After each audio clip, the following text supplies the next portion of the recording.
At 4ZZZ, we acknowledge the traditional owners of the land on which we broadcast. We pay our respects to the elders past, present and emerging of the Turrbal and Jagera people. We acknowledge that their sovereignty over this land was never ceded. And we stand in solidarity with them.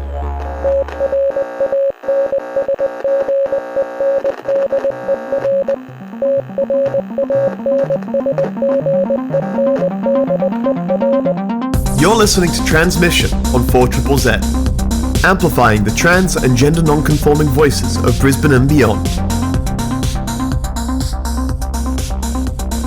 Good morning, sweet, slightly damp Brisbane, which means it's time for transmission. My name is Liz Witt, my pronouns are they, them, and it is my pleasure to be taking the hot seat and filling you in on, well, let's be real, primarily my fee-fees this morning. My fee-fees, of course, being my emotions. My first emotion being gratitude and happiness that I get to share air with the station adult, Jack, and the loose goose herself, Lucy McAfee. Is that, guys? So this year, I've been thinking, the autumn equinox was the past week, which means that there were 2 days, well, there were a night and a day exactly the same length, and now we have slid into the cooler weather, and it feels like this year autumn fell like a hammer. I just woke up one morning and I needed a blanket. Now, stay with me because this is going to be some free association, but it really did make me think about the way that we present ourselves to the world, and especially to people who are not in a binary transition, to the people who are existing in a gender fluid space, to the people who are existing in the non-binary, murky, end of Neon Genesis Evangelion soup of gender. Because yes, I woke up one morning and I was cold, but when did the minute happen when, you know, summer ends and autumn starts? And what does that mean? Look, autumn has always been like a very navel-gazing season, and technically it's not even properly calendarily autumn yet. I think we're still kind of in summer's death throes, especially to all my little MBs out there who are kind of thinking about the way that they present themselves to the world, especially in the sense of the expectation of presenting in an androgynous fashion. And what does that mean?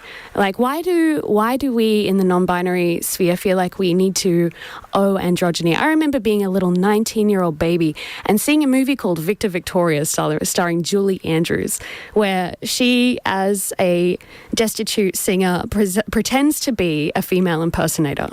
And so I wish I'd been in an MRI tube when that was happening, because I wanted to see how much my brain must have lit up when I saw that, because she is a he is a she, and it felt so neat and it felt so wonderful, and it felt like, yes, we can just exist outside of all of this, and we can be both and neither at the same time, and yet it will still be neat. And I think that was a mistake, because what is your presentation, and what is yourself, and what is your gender when you are alone? There we go. There's my autumn navel gazing. You're welcome. So this is going to go one way, one of too many ways, I'll say. What is your gender when you're alone?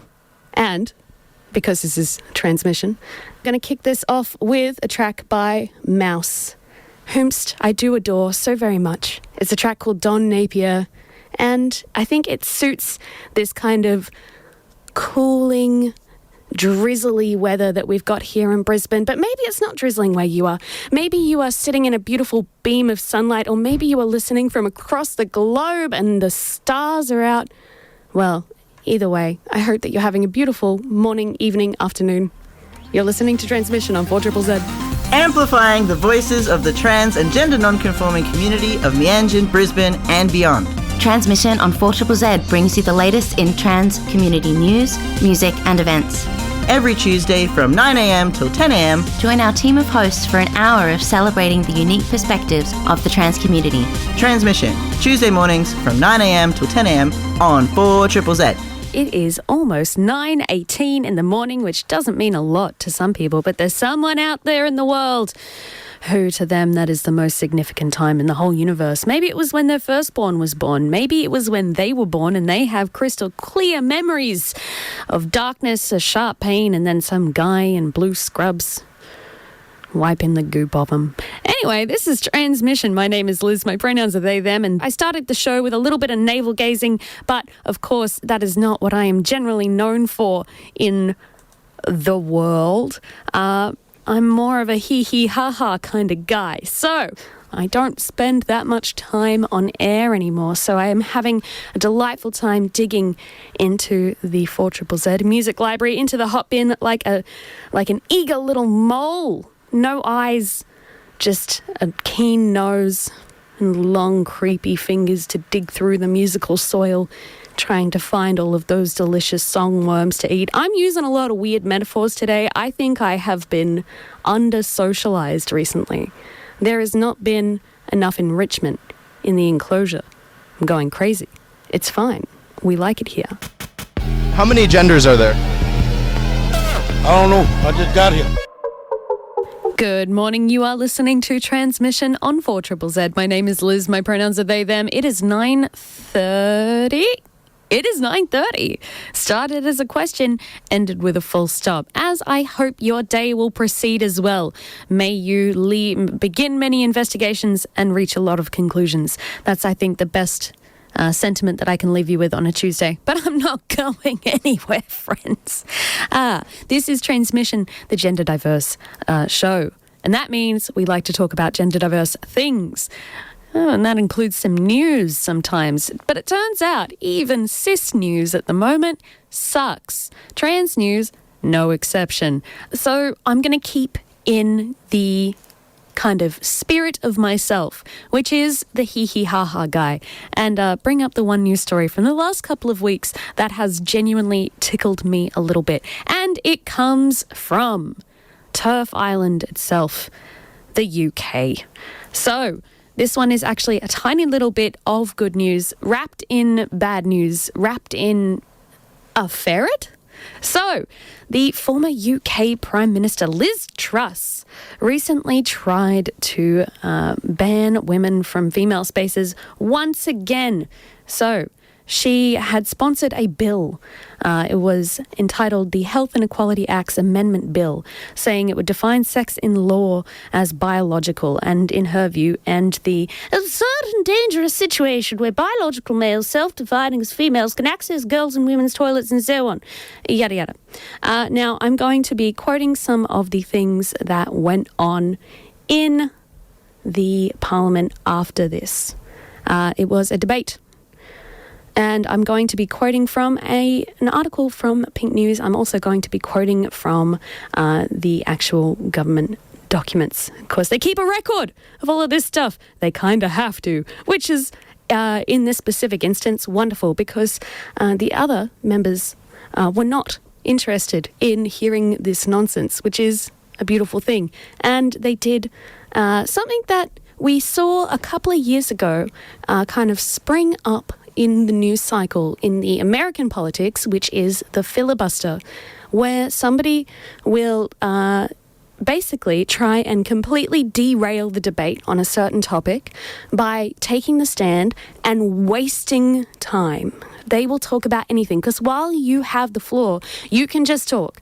It doesn't have to be about the point, the order at hand. Like, it doesn't have to be particularly relevant. So it is admittedly considered a somewhat underhanded tactic, but the filibuster has been a part of debate, well, political debate for a very, very long time. And in this particular filibuster, the main distraction tactic was ferrets. So here we have a new character come in, and it is so Maria Eagle, and I'm going to be reading their actual quotes, the things that they were saying in Parliament, and it was led by Maria Eagle saying, has the honourable lady ever owned a ferret? And if so, what was the ferret's name?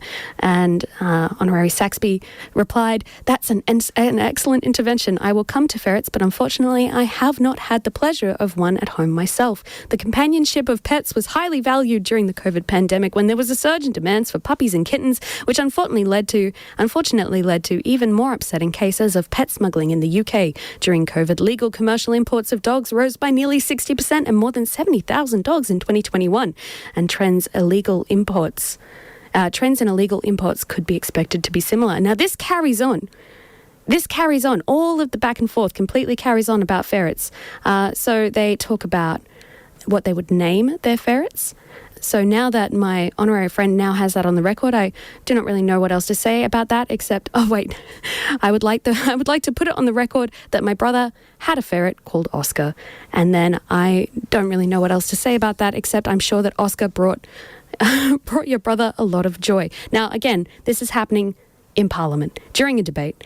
And it even went as far as to reference the British soap opera Coronation Street, with the Labour MP of Chester, Samantha Dixon, saying, "Is my honorary friend aware of a recent Coronation Street storyline on precisely this issue? It involved the indomitable Evelyn, who is, of course, played by Maureen Lipman, and covered issues around puppy farming. It was a strong educational storyline." So they went on like this for how long? How long do you think? How many minutes? How many hours? Because it was 5 hours of ferret naming and puppy trafficking and animal welfare completely dominated the debate, and it has now the bill posed by Liz Truss has run out of time and will not be debated. So there we go.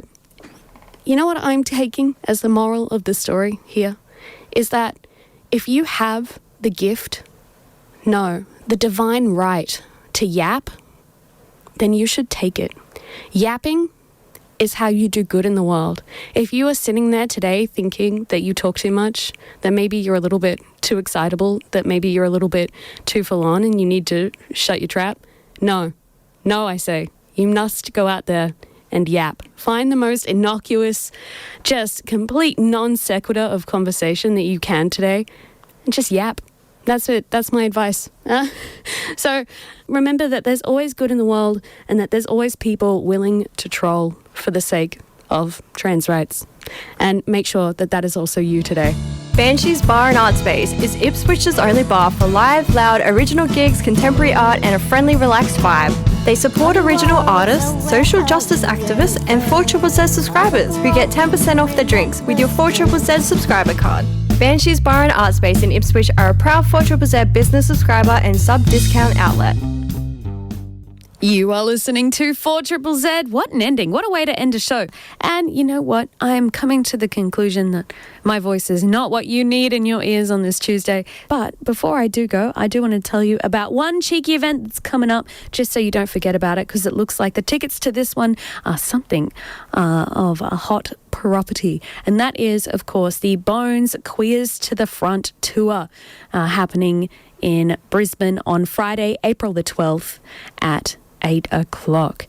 Now, this is a party. It is a gig. It is going to have drag bands, burlesque, and DJs happening at the Brightside. I was right. And that one is going to be a big one. Let me find these wonderful artists who are going to be on the lineup. So we've got Art Simone leading the charge. We've also got the Beautiful Monument, Ruby Slippers, and a lot of special guests, very special guests. If I can be so bold as to say, you should keep an eye out for some more announcements on that lineup to come out. So that, once again, is the Queers to the Front Bones Queer Party Tour. And I've also just been reminded that the Beautiful Monument exists as a band, and they are very good and very worth checking out. So if you like a bit of heavier music, the Beautiful Monument is sick. And just had a text in from Tristan.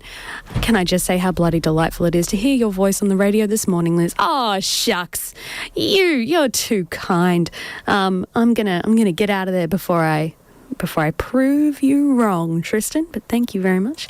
And other than that, I hope that you are staying dry out there, unless you are a duck or a frog, and in which case, I hope that you are staying delightfully damp and rolling around, finding lots of worms, just generally being, a beautiful part of the ecosystem, as we all are. And I'm going to leave with a track by Underscores, who is an American artist. She is one of my favorites of all time. I have taken it upon myself. It's my sacred duty to play her as much as physically possible on this station. And my devotion has paid off, because she's coming to Australia. She's going to be playing the Zoo on June the 2nd, and goddamn, I'm going to be there crying, throwing up on the floor, beating the ground with my fists, and I'm gonna... All right, look, hang on. I really thought I was done, but I've opened the well now. So I didn't really get... I didn't understand the Taylor Swift fans who made like hundreds of friendship bracelets and took them on carabiners to give out and swap. It didn't make sense to me. You're not even going to be able to tell which ones you made and which ones you got after a while if they're all just like the same beads. Now I get it. I'm 100% going to be making friendship bracelets for Underscores. I'm going to be there looking like I'm candied up for a rave. I'm going to look like I've crawled out of a bush doof, because my arms are just going to be covered in friendship bracelets, and I'm going to be starry-eyed giving them out to everybody in the room. So if you're there... that's how you'll find me. So we're going to leave with a track by her. It does have some effin' and jeffin' in it. That's a swear word, by the way. So if you are offended by that, take a moment. So that's goodbye from me. Have a wonderful rest of your week, and see you next Tuesday. Thank you so much for listening to Transmission. See you next Tuesday, 9 to 10 a.m. on 4ZZZ.